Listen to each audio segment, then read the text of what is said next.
A radio show host in Seattle called Paul Gallant. You are definitely living in the hindsight world today, Paul. Do you feel there's been a consistent theme with the interceptions? I think every interception really has a different story. I was just kind of curious what Paul gets to say. You got f***ing grow up, mother. Are you kidding me? Paul Gallant, what the hell is wrong with you?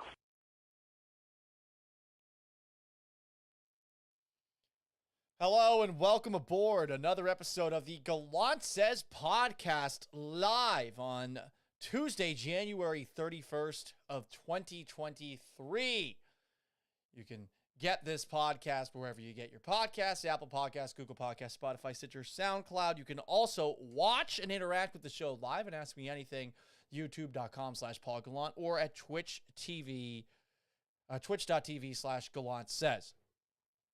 For those who don't know, I currently work in Houston, Texas. I know I spent some time in Seattle, Washington, but I work at ESPN 97.5 and 92.5, and since the NFL is generally my bread and butter, I have been waiting some more to see what the hell is going to happen with the Houston Texans head coaching gig.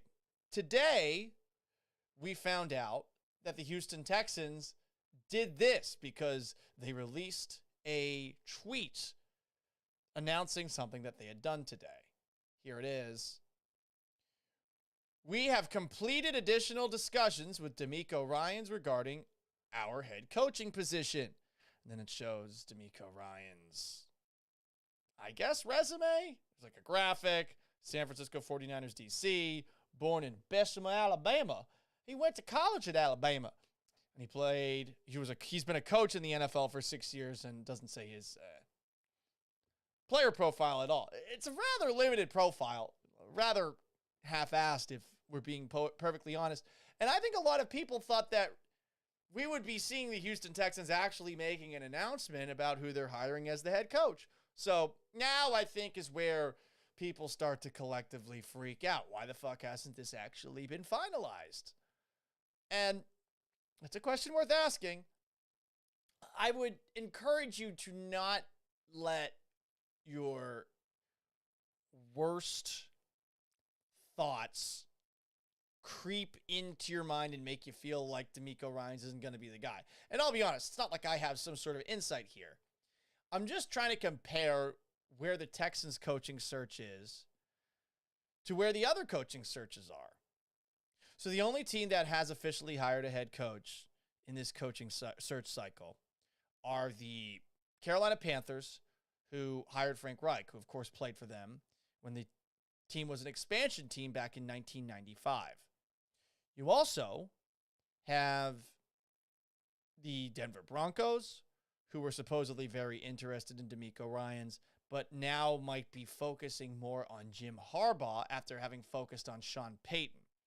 The report was, per Woody Page of Around the Horn fame and the Denver Post, that Ryans was their third number one option. So it doesn't seem like they are that attractive of a destination, at least as things currently stand. You also have the Indianapolis Colts, who have been, I think, rather quiet with their coaching search. It does really feel like Jeff Saturday, who they made an interim head coach last season, is going to be the guy. The latest with the Indianapolis Colts is that they're going to interview Bengals offensive coordinator Brian Callahan on Wednesday, and their finalists are supposedly Packers special teams coordinator Rich Bisaccia, who was the head coach of the Las Vegas Raiders down the stretch after John Gruden had been fired as an interim head coach, Broncos defensive coordinator Ejiro Evero, and Rams defensive coordinator Raheem Morris, along with Saturday. And then you also have the other coaching gig that is open in addition to the Colts, Broncos, and Texans. The Arizona Cardinals. Giants offensive coordinator Mike Kafka supposedly interviewed with them today.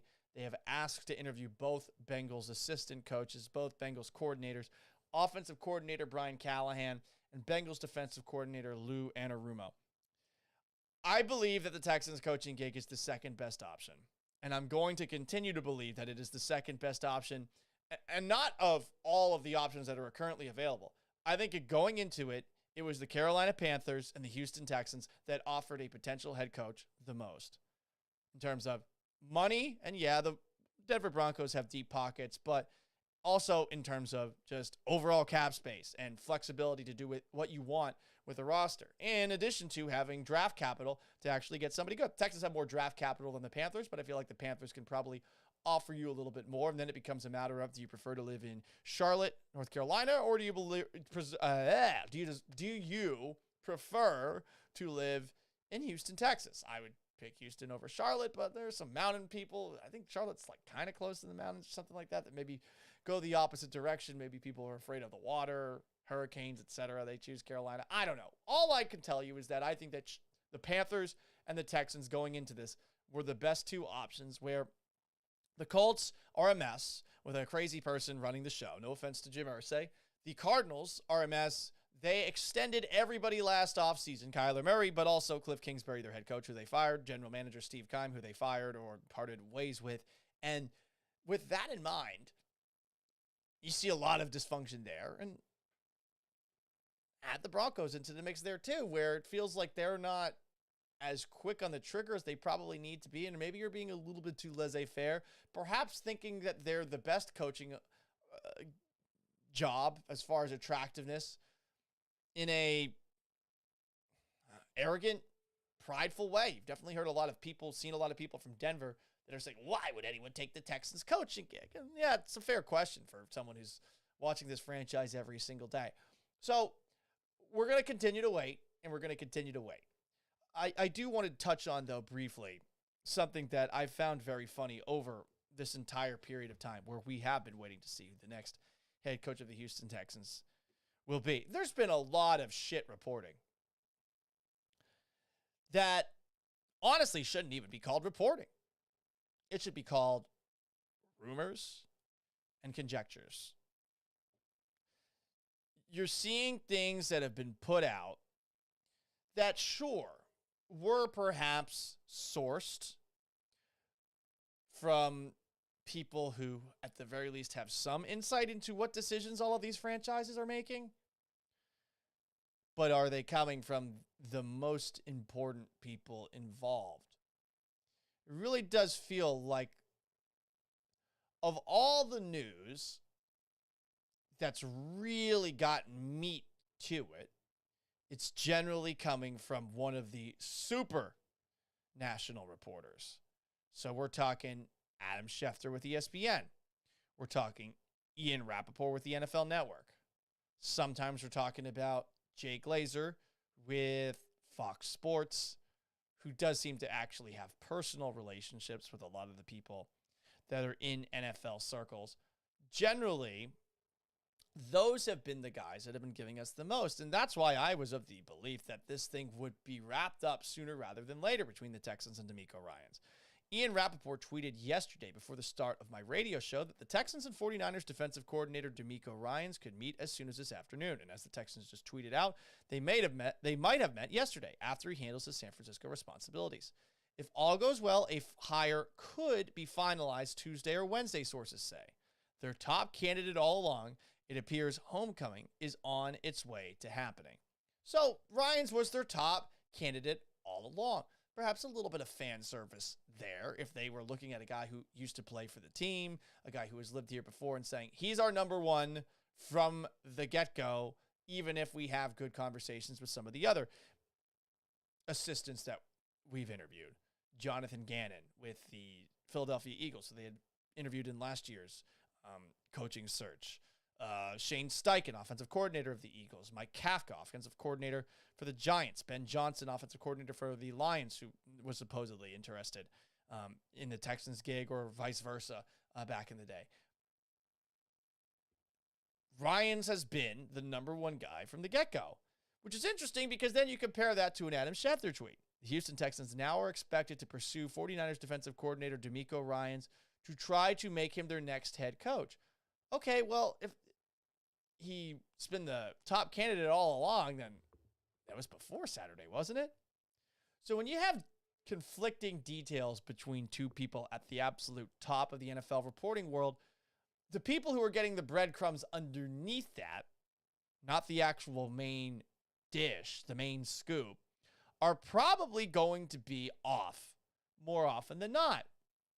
There's nothing wrong with that, but a lot of these people make a living off of putting information out there. And it seems like in 2023, sports reporting has left the world of information and become more about speculation.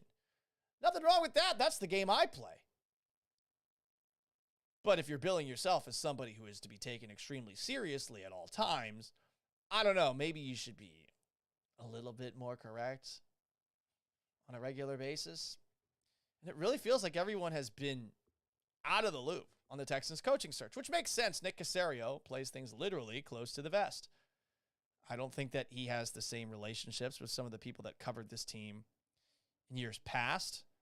Who is the person that he talks to the most? Does he have the same kind of relationship with Brooks Cabina, the Houston Chronicle Texans beat writer that John McClain had with previous regimes here? I don't think so. Mark Berman? I don't know. And it's not like Cabina's throwing out random wanton speculation. And I hate to do this to a buddy of mine, Aaron Wilson, who works at KPRC, but let's go back in time to just where we've been when it comes to DeMeco Ryans and his supposed interest in the Houston Texans. On January 8th, Aaron reported, DeMeco Ryans is not expected to pursue the Texans head coaching job if it becomes available. And I'm sure he actually heard that from somebody who was in the know. But was it somebody who actually knew what was going through DeMeco Ryans' head, or somebody who's just familiar with DeMeco Ryans? The reason, this was when Lovie Smith was still the head coach of the Texans, for a supposed lack of interest by Ryans and the Texans was things not ending on a positive note between the two sides, with Ryans filing a lawsuit against the Texans over field conditions after he tore his Achilles. That was back when the Texans had their pallet grass field that I think fucked up punter, Brett Hartman, definitely messed up Javian Clowney's knee. In his first ever game, they had this pallet grass system, and instead of rolling in a field, they decided, we're just going to put a bunch of pallets of grass together. And obviously, when you do something like that, it's creative in 2002, but that field is probably going to have some divots in it or literal cracks that you could step in and potentially get hurt. Anyway, that's what Aaron Wilson reported on January 8th. Also on January 8th, Josina Anderson, Josina, who I don't think is a very good NFL reporter, who loves to tell people, I'm told, loves to make herself seem a little bit more important than she actually is, tweeted, I sincerely and curiously wonder which coaches will feel comfortable fulfilling the Rooney Rule in Houston at the moment, even as a credible candidate. I saw that and I thought to myself, where's that coming from? Her brain? Because it feels like it's entirely speculation. And her job, at least the way that she bills herself, is a job that is based off of reporting the facts, reporting information. Where was the information there? Doesn't really seem like there was much there. She's been rather all over the place. But everybody has been all over the place when it comes to the reporting on who's going to be the next head coach of Team XYZ. We're talking Panthers. Frank Reich came in at the last hour. We're talking Texans with DeMeco Ryans now the favorite. We're talking the Colts, where we haven't really heard anything new, and it does feel like it's going to be Jeff Saturdays ultimately. With the Cardinals, where we've barely heard anything as well. The same thing with the Denver Broncos, outside of some Jim Harbaugh rumors over the weekend. This reporting has kind of set the industry back, in my belief. And I'm not someone who really looks up to sports reporters because you're covering sports and you take yourself generally very seriously if you're in a role like that.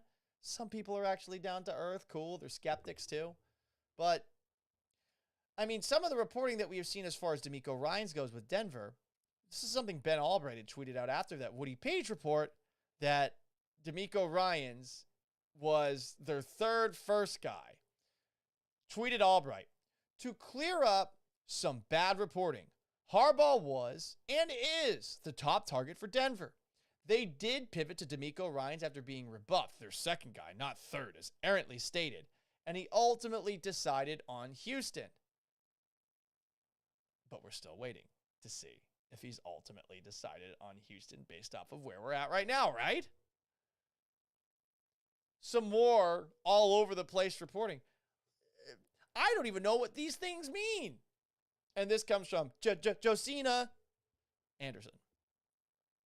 So on Friday, she tweeted this. Please try to help me out with this one. So with DeMeco Ryans, as mentioned before, W/T Texans. Is that a contraction for with? And now with Denver. What he has to discern, as I'm told he's heard from some confidants, as I'm told he's heard, it's an actual part of this report, is if the timing in either situation truly align with him, is it better to wait on an executive I hear he'd like to work with or pick now? I don't know what any of that fucking means. I don't. Josina.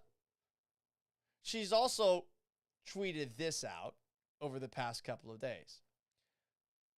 I'm told the Denver Broncos have not received notification that DeMeco Ryans has withdrawn from its head coaching search.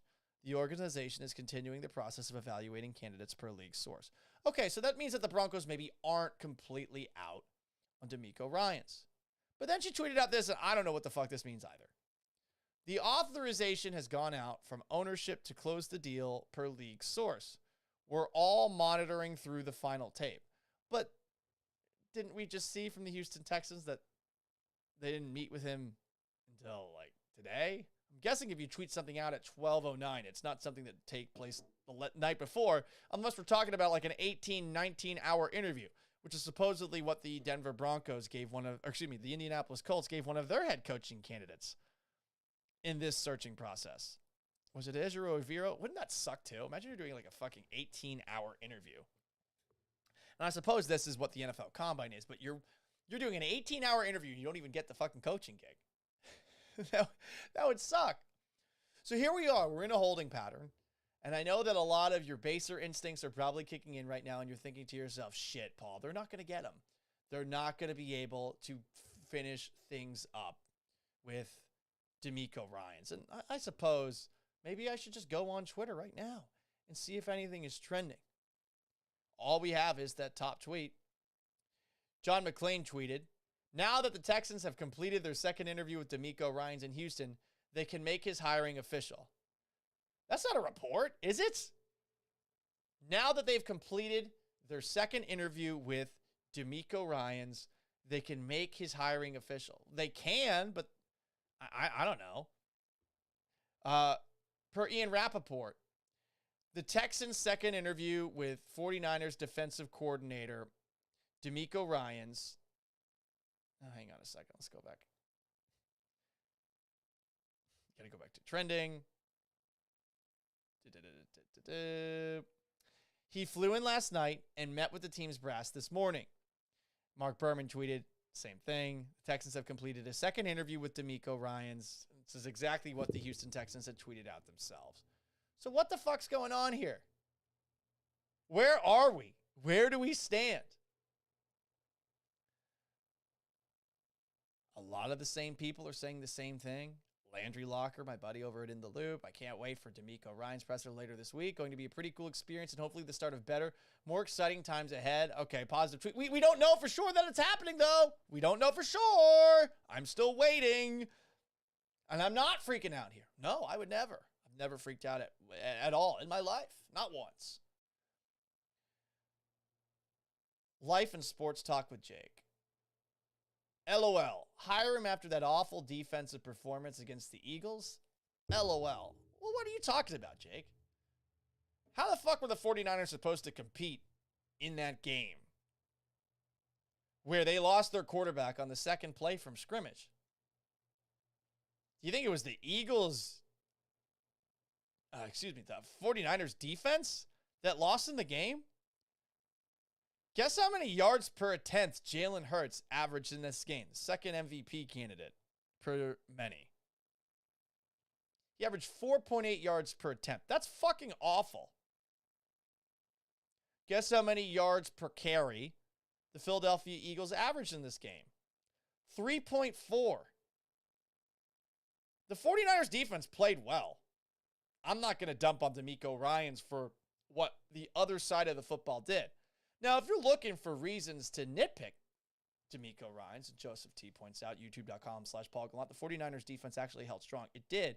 If you're looking for something to nitpick with DeMeco Ryans, you could say to yourself, well, defensively, they do have two superstar caliber players. They have Fred Warner at linebacker. They have Nick Bosa, who's probably going to be the defensive player of the year out on the defensive line. They have some other guys who are exceptionally talented. They traded, I remember, for Javon Kinlaw, Eric Armstead. Dre Greenlaw has been a pretty damn good player for them over the last couple of years. Jimmy Ward, Charvarius Ward, those guys are solid players too. Like, there's a lot of talent on that 49ers defense, so maybe you could say that's why DeMeco Ryans, as defensive coordinator, was able to do such a good job with San Francisco over the last couple of years. But I don't know what you were watching, as Joshua Rhodes points out, youtube.com/Paul Gallant. I don't know what it was that you were looking if you're going to hold the NFC Championship game against DeMeco Ryans. You definitely can hold it against Kyle Shanahan, because it's not just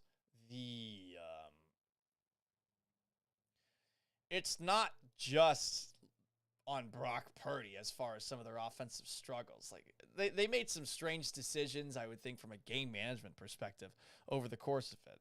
I mean, I don't know if Shanahan had a great angle to challenge that Devontae Smith throw earlier in the game, but man, I think it could have been better. The 49ers offensive line rights reflect this on allowing those big hits on the quarterback lost in the game. Yeah, when they lost Brock Purdy, this thing was over. They had no chance after that happened. What were they going to do? So, still in a holding pattern. Joseph T says, to be fair, Kyle didn't have much to work with either. I think you're right, but I do think that there were some things that happened over the course of the game that show that the 49ers were rather unprepared offensively to open things up. I mean, you start off the game, you fumble. It's so early, too. That's a play that, honestly, could have been an Eagles touchdown right there. It could have been 14-0, essentially 7 minutes into the game. And then after that, like, they really couldn't do anything offensively, but they did have that nice run from Christian McCaffrey for a touchdown. I think the more that we talk about this game and the more you look back at this game, the more things that you can see with Kyle Shanahan and say to yourself, like, he had some impact on why this game went down the way that it did. But as far as things currently stand, and right now it is 1:32 Central Time on this Tuesday, January 31st of 2023, we got nothing. Like, I'm looking at what's trending with DeMeco Ryans, and all it said is that the Texans have completed their second interview with Ryans. That's all we got. If he comes here, it does make you feel a little bit more confident in yourself if you're a Texans fan. Not by much. I know the question that we asked yesterday was on the Paul Gallant Show on ESPN Radio 97.5, 92.5 was, you will go from feeling blank to blank. And I said, I'll go from feeling about the Texans too. About the Texans if they hire DeMeco Ryans. The other question I had today was, what's been your favorite part of this coaching search, which now feels like I'm perhaps asking it preemptively, seeing as we have not quite crossed the goal line. So I'm going to take a look at some of the responses that I got on Twitter, @GallantSays, if you haven't followed me already. What was your favorite part of watching this coaching search? What was your least favorite part? The Metal Pigeon writes, favorite part was triumphing over those skiing rich boy Bronco yuppie fans. Bronco fans are not yuppies, though. They're kind of blue collar. Got mullets. Worst part was on Friday when I feared we'd be settling for Jonathan Gannon or Ejiro Evero. YouTube.com/Paul Gallant, Life and Sports Talk with Jake asks, who would you prefer as your quarterback being a Texans fan? Well, hang on a second. I mean, I'm putting my glasses on to seem all self-important. I cover the Houston Texans, but I'm a Patriots fan. Immediately loses his entire audience here. I'm from Boston originally, so the Texans are something I can get behind when they're good, and maybe I'll jump on the bandwagon like I did with the Houston Astros. Who would I prefer being the quarterback? Well, I think that means that we're talking about the actual guys that are available in the draft. I am concerned about Bryce Young from this perspective, not based off of anything I've seen from him in college. He's got poise, moxie, all of the things that you want, can make just about every throw.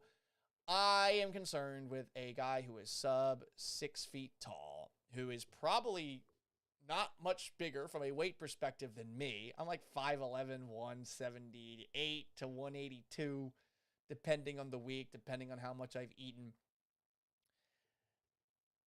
I don't like the idea of a guy like that who is going to have to probably bail out of a lot of plays given the bad interior offensive line in front of him.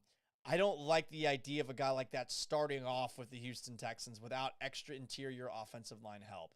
And also without great wide receivers, too. It feels like he's going to be operating in a spot where he's kind of set up to fail, which, of course, is what a lot of organizations are when they do draft the quarterback early. But I feel like you need to have a good supporting cast around him so that he doesn't develop any bad habits. As someone who has watched Russell Wilson the last couple of seasons, one of the things that I feel like has always been a big problem for Russ is that when things start to break down, he will hold onto the football a very long period of time, try to roll outside of the pocket because he can't see downfield. And he can make some plays on the run, but when you are slightly less mobile, what happens there? I don't know if Bryce Young is one of the more mobile quarterbacks that we would have in the league should he join. I definitely know he has a little bit of moving ability, but is this the kind of guy who's going to be able to succeed when you have a defensive lineman essentially running straight up the middle of the field and trying to take him down? A Life in Sports Talk with Jake says, watch Levis be the best quarterback in the draft. Well, we did see that with Josh Allen a couple of years ago. It does feel like Josh Allen is heading on the right track, though. There are some bad habits with Josh Allen that you also have to wonder about going forward with him. He can be a little bit careless from time to time. I wasn't the biggest fan of Levis at Kentucky, but a lot of that had to do with the fact that I've watched a couple of games where Levis played, and I was like, ugh. I get that you can see some things that you like out of Levis, that he's big, that he can move, and all those things. Favorite part of the Texans coaching search and least favorite part of the Texans coaching search. Favorite part, writes Kyle King, seeing the Texans snatch away the coach the Broncos wanted and showing that the Broncos are more dysfunctional than the Texans. I do like seeing that the Broncos might be equally dysfunctional at the very least. Least favorite, the paranoia that this would still end with Josh McCown as head coach. Yeah, it does feel like people still feel that boogeyman is hanging out there, that Ivan Drago-looking boogeyman. MJK316 said, the Texans decided the draft compensation and Sean Payton was way too much. That's the best part. Yeah, it did seem like it was going to be multiple first-round picks, which seemed over the top. Other comments asking, hey, what's your favorite part? What's your least favorite part of the Houston Texans coaching search? Sherrod asks, I won't feel okay until it's finally announced he's the head coach. Smiling with sunglasses emoji. Michael T. Ayers said, least favorite part now, just waiting and worrying, watching his assistant coaching candidates disappear. But then a lot of favorites are saying, yeah, Broncos media having to save face, seeing the Broncos being turned down like bed sheets at the Holiday Inn, which is kind of offensive to the Holiday Inn. Is the Holiday Inn bad? I've never stayed at a Holiday Inn, at least to my memory. Maybe I have. Motel 6 isn't bad, but I'm not picky. I'm not picky at all when it comes to this. So, all right, guys, I don't have anything new for you, so I'm going to shift into talking about something else I did tease that I would discuss on this show. I'm going to give you the spoiler alert horn one more time. I don't know why the Horatio Kane transition kicks in, but one more spoiler alert horn. Because right now there are 26 people watching expecting me to talk about DeMeco Ryans. You might want to check out the podcast after this bad boy's done. Apple Podcasts, Google Podcasts, Spotify, Stitcher, or SoundCloud. Or watch the Twitch broadcast on replay, twitch.tv/GallantSays or youtube.com/PaulGallant.